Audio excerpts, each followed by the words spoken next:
Siemens analysis అనేది మగవారిలో చేయించుకునే ఒక important fertility test. So semen అనాలిసిస్కి శాంపిల్ ఇచ్చే ముందు మనం పాటించవలసిన 5 ఇంపార్టెంట్ టిప్స్ గురించి తెలుసుకుందాం. Hi, this is Dr. Harsha Mandala, your fertility expert, Maitri Shri Fertility Center, Warangal branch.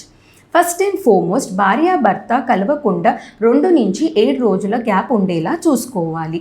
ఎక్కువ గ్యాప్ ఉంటే మనకి స్పర్మ్స్, ఇమ్మొటైల్ స్పర్మ్, డెడ్ స్పర్మ్స్ కనిపిస్తాయి. అండ్ తక్కువ గ్యాప్ ఉంటే శాంపిల్ అనేది సరిపోదు. సెకండ్ పాయింట్ వచ్చేసి హాస్పిటల్లోనే శాంపిల్ ఇచ్చేలా చూసుకోవాలి. లేని పక్షాన హోమ్ శాంపిల్ అన్నప్పుడు మనం 15 నుంచి 30 మినిట్స్ లోపలే ల్యాబ్ని రీచ్ అయ్యేలాగా చూసుకోవాలి. అది ఎటువంటి హీట్కి ఎక్స్పోజ్ కాకుండా అండ్ పాకెట్లోనే పెట్టుకుని తీసుకుని రావాలి. థర్డ్ పాయింట్ వచ్చేసి ల్యాబ్ వాళ్ళు ఇచ్చిన ఈ వైడ్ మౌత్ కంటైనర్లోనే శాంపిల్ అనేది కలెక్ట్ చేయాలి. ఎటువంటి స్పిల్లేజ్ ఉన్నా ల్యాబ్ పర్సన్కి ఇన్ఫార్మ్ చేయాలి. ఫోర్త్ వచ్చేసి మీరు శాంపిల్ కలెక్ట్ చేసేటప్పుడు ఎటువంటి లూబ్రికెంట్స్ కానీ ఎటువంటి కాండమ్స్ కానీ వాడకూడదు.